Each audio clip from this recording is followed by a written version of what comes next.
മുനമ്പത്ത് കുറേയധികം പാവങ്ങൾ കുടിയൊഴിപ്പിക്കുമോ എന്ന ഭീഷണിയിലാണ്. അതിന് ഇതുവരെ ഒരു ശാശ്വതമായിട്ടുള്ള പരിഹാരം കണ്ടെത്താൻ വേണ്ടി സാധിച്ചില്ല. യഥാർത്ഥത്തിൽ ഈ മുനമ്പം വിഷയം അത് വഖഫ് ബോർഡാണോ അതോ CPM ആണോ എടുത്തുയർത്തുന്നത്? ആരാണ് ഇതിന് മുന്നിൽ യഥാർത്ഥത്തിൽ കളിക്കുന്നത്? തീർച്ചയായിട്ടും നല്ല ചോദ്യമാണ്. തീർച്ചയായിട്ടും അത് സർക്കാരും CPM ആണ് അതിൻ്റെ പുറകെ കളിക്കുന്നത്. എന്നാൽ കഴിഞ്ഞ ദിവസം അവിടെ നടന്ന സംഭവങ്ങൾ അത് വ്യക്തമാക്കുന്നുണ്ട്. ഞായറാഴ്ച വൈകിട്ട് അവിടെ വലിയ തോതിൽ ഒരു സമരം നടക്കുകയാണല്ലോ. സമരപ്പന്തലിൽ നമ്മുടെ ഇടത് സൈദ്ധാന്തികനും സഹയാത്രികനുമായ സെബാസ്റ്റ്യൻ പോൾ, അതുപോലെ അഡ്വക്കേറ്റ് ജയശങ്കർ സാറ്, ഇവരെല്ലാം അവിടെ പ്രസംഗിക്കാൻ ചെന്നിരുന്നു. അവരെ വിളിച്ചിരുന്നു. അവർ പോയി മുനമ്പം വിഷയത്തിൻ്റെ യാഥാർത്ഥ്യങ്ങളൊക്കെ പറഞ്ഞ് അവർ പ്രസംഗിച്ചു. അവരുടെ പ്രസംഗത്തിന് വൻ സ്വീകാര്യതയാണ് അവിടെ ലഭിച്ചത്. തുടർന്നൊരു പ്രതിഷേധ പ്രകടനമൊക്കെ അവിടെ നടന്നു. ആ പ്രതിഷേധ പ്രകടനത്തിൽ ഹൈബി ഈഡൻ്റെ കോലം, ഹൈബി ഈഡൻ ഈ മുനമ്പം ഉൾപ്പെടുന്ന ആ പ്രദേശം ഉൾപ്പെടെയുള്ള ഒരു മണ്ഡലത്തിൻ്റെ, ഒരു ലോക്സഭാ മണ്ഡലത്തിലെ MP ആണ്, ജനപ്രതിനിധിയാണ്. ഈ മുനമ്പത്തുള്ളവർ കൂടുതലും വോട്ട് ചെയ്തത് ഹൈബി ഈഡനാണ്. അവിടെ ഹൈബി ഈഡനാണ് ലീഡ് ചെയ്തിരിക്കുന്നത്. ആ ബൂത്ത് തലത്തിലെ കണക്ക് പരിശോധിച്ചാൽ മനസ്സിലാവും. പക്ഷെ അതേ ജനങ്ങൾ എന്ത് സംഭവിച്ചു? ഹൈബി ഈഡന്റെ കോലം കത്തിച്ച് കടലിലെറിഞ്ഞു. ശരി, ഹൈബി ഈഡന്റെ കോലം കത്തിച്ച് കടലിലെറിഞ്ഞു. ഇത് വലിയ വാർത്തയായി ഈ സംഭവം. അവസാനം ഇന്നലെ VD സതീശനും ഹൈബി ഈഡനും പിന്നെ ചില കോൺഗ്രസ് നേതാക്കളും ഒക്കെ കൂടെ ഓടിപ്പാഞ്ഞ് അവിടെ എത്തി. ഈ കോലം കത്തിച്ചതിന് ശേഷം അത് മെനങ്ങാന്നാണ് കോലം കത്തിച്ചത്. ഇന്നലെ അവരവിടെ എത്തി. അവർക്കൊരു തണുപ്പൻ സ്വീകരണമാണ് അവിടെ കിട്ടിയത്. ഓ വന്നോ, അവിടെ എങ്ങാനും ഇരി, ഈ മട്ടിൽ.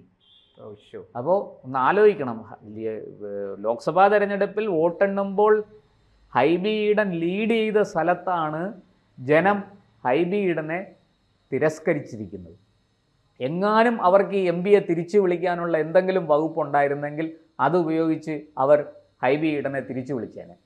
ഞങ്ങൾക്ക് ഈ MP വേണ്ട എന്ന് പറഞ്ഞേനെ. ഇപ്പോൾ അത് പറയാൻ പറ്റില്ലല്ലോ. ഇനിയിപ്പോൾ 5 വർഷം കഴിഞ്ഞ് തിരഞ്ഞെടുപ്പ് നടക്കുമ്പോഴല്ലേ അവർക്ക് റിയാക്ട് ചെയ്യാൻ പറ്റുള്ളൂ, പ്രതികരിക്കാൻ പറ്റുള്ളൂ. ഇപ്പോൾ അവർ പ്രതികരിച്ചത് ഇങ്ങനെയാണ്.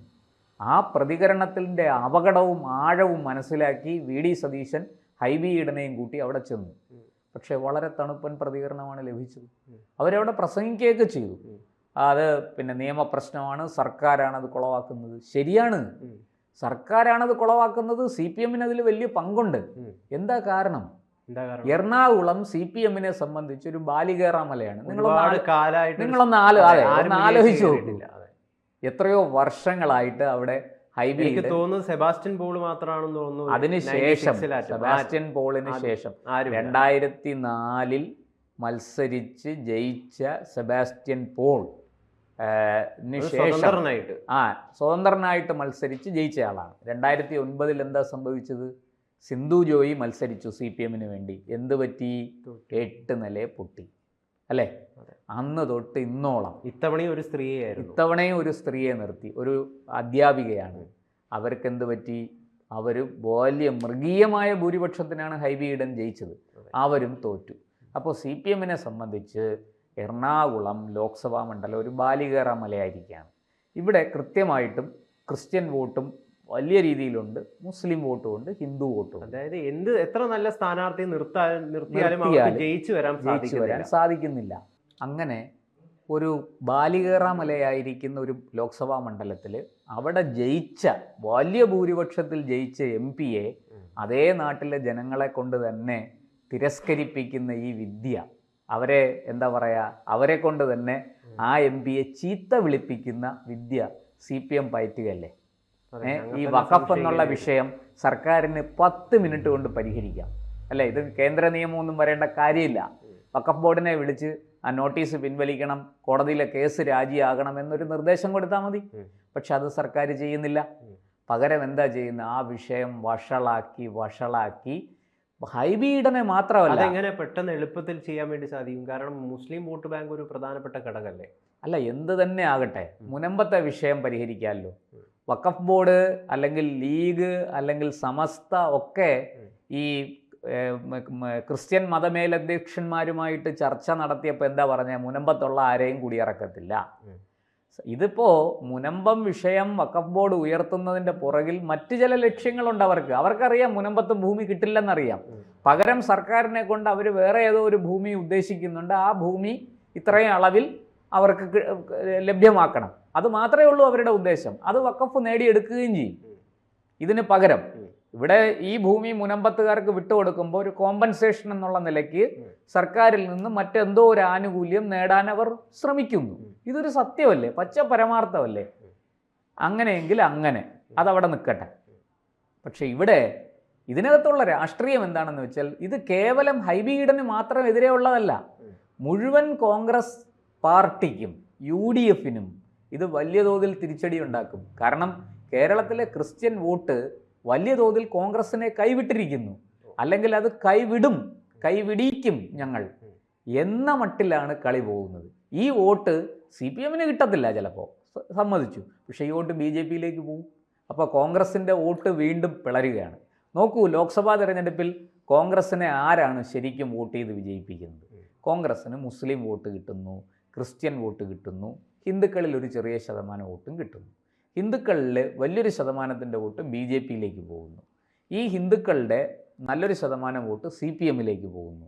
അപ്പോൾ ഇവിടെ CPM പരാജയപ്പെടുകയും കോൺഗ്രസ് ജയിക്കുകയും ചെയ്യുന്നു. കാരണം ന്യൂനപക്ഷങ്ങൾ രണ്ടുപേരും ചേർന്ന് വോട്ട് ചെയ്യുന്നു.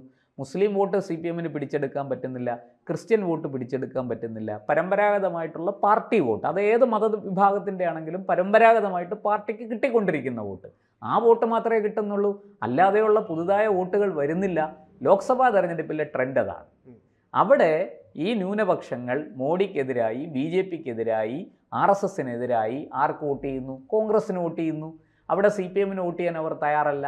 നേരെ മറിച്ച് കഴിഞ്ഞ 2 ടേമിലും നമ്മൾ നിയമസഭയിൽ കണ്ടത് ആ വോട്ട് ഷിഫ്റ്റ് ചെയ്ത്, അത് കേരളത്തിൽ വരുമ്പോൾ നിയമസഭാ തെരഞ്ഞെടുപ്പിൽ എത്തുമ്പോൾ ആ വോട്ട് ഷിഫ്റ്റ് ചെയ്ത് ഇടതുപക്ഷത്തിന് കിട്ടുന്നു. ഈ ഒരു ഫ്ലോട്ടിംഗ് സ്വഭാവം മനസ്സിലാക്കിയിട്ട് ലോക്സഭയിലേക്കും കൂടി കോൺഗ്രസിനെ തകർക്കാൻ വേണ്ടിയിട്ടുള്ള ഒരു നീക്കം ഈ വഖഫ് വിഷയം ഉയർത്തിക്കൊണ്ട്, മുനമ്പത്തെ വിഷയം ഉയർത്തിക്കൊണ്ട് CPM കളിക്കുന്നു എന്നുള്ളത് സത്യമാണ്. അവർക്കതിന് അവരുടെ രാഷ്ട്രീയമാണ്, അവരത് ഭംഗിയായിട്ട് ചെയ്യും. കോൺഗ്രസ്സിനത് മനസ്സിലായി. ഒടുവിൽ ഹൈബി ഈഡൻ്റെ കോലം കത്തിക്കുന്നതിലേക്ക് എത്തിയപ്പോൾ അവർക്ക് മനസ്സിലായി ഇത് നമ്മുടെ കൈവിട്ട് പോവുകയാണ്. അവർ ഓടിപ്പാഞ്ഞ് മുനമ്പത്തെത്തി. മുനമ്പം വഖഫല്ല, ഞങ്ങൾ നിങ്ങളുടെ കൂടെയുണ്ട്, നിങ്ങളെ ആരും കുടിയിറക്കത്തില്ല, ഇതൊക്കെ പറഞ്ഞു. പക്ഷെ അവിടുത്തെ മനുഷ്യരൊരാൾ പോലും കൈയടിച്ചില്ല. ആ സമരപ്പന്തലിൽ ഉണ്ടായിരുന്ന ഒരാൾ പോലും കോൺഗ്രസ് നേതാക്കൾക്ക് വേണ്ടി കൈയടിച്ചില്ല. നേരെ മറിച്ച് നിങ്ങളൊന്ന് ആലോചിക്കണം, ഇടത് സഹയാത്രികനായ സെബാസ്റ്റ്യൻ പോൾ അവിടെ ചെന്നപ്പോൾ അദ്ദേഹത്തിൻ്റെ ഓരോ വാചകത്തിനും നിലയ്ക്കാത്ത കൈയടിയായിരുന്നു. ഇനി പറയൂ, ഇതിൻ്റെ രാഷ്ട്രീയം എന്താണ്?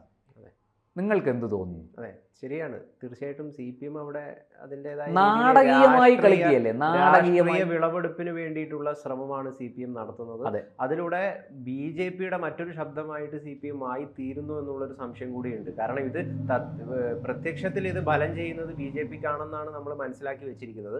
പക്ഷേ ഇത് BJPക്കും CPMനും കൂടി ബലം ഒരുപോലെ ഗുണം ചെയ്യും. BJP ജയിക്കാൻ സാധ്യത കുറവാണ്. കാരണം BJPയുടെ വോട്ട് ബാങ്ക് എന്ന് പറയുന്നത് ഹിന്ദുക്കളാണ് കൂടുതൽ വോട്ട് ചെയ്യുന്നത്. അപൂർവം ന്യൂനപക്ഷങ്ങൾ വോട്ട് ചെയ്തേക്കും. പക്ഷേ അവിടെ ഇടതുപക്ഷത്തിന് അങ്ങനെയല്ല. ഇടതുപക്ഷത്തിനെ സംബന്ധിച്ച് വലിയ തോതിൽ ന്യൂനപക്ഷങ്ങളുടെ വോട്ട് കിട്ടും. അവർക്ക് ഹിന്ദുക്കളുടെ ഒരു വോട്ട് ബാങ്ക് അവരുടെ കയ്യിലുണ്ട്. ഇതും കൂടെ ചേരുമ്പോൾ CPM വലിയ തോതിൽ മുന്നേറും. ഇത് കോൺഗ്രസിനെ പൂട്ടാൻ വേണ്ടിയിട്ട്, കോൺഗ്രസിനെ ലോക്സഭാ തെരഞ്ഞെടുപ്പിൽ കൂടി സമ്മർദ്ദത്തിലാക്കാൻ വേണ്ടിയിട്ട് CPM ഈ വിഷയത്തെ, മുനമ്പത്തെ ഭംഗിയായിട്ട് ഉപയോഗിക്കുന്നുണ്ട്. നിങ്ങളൊന്ന് ആലോചിക്കണം, നിയമസഭയിൽ ആരാണ് ഈ മുനമ്പത്തെ അടക്കമുള്ള ഭൂമി കയ്യേറിയതാണ് തിരിച്ചു പിടിക്കണമെന്ന് ആവശ്യപ്പെട്ട് സബ്മിഷനും ശ്രദ്ധ ക്ഷണിക്കലും ചോദ്യവും ഒക്കെ കൊണ്ടുവന്നതാരാണ്? ലീഗുകാരാണ്, മുസ്ലിം ലീഗുകാരാണ് കൊണ്ടുവന്നത്.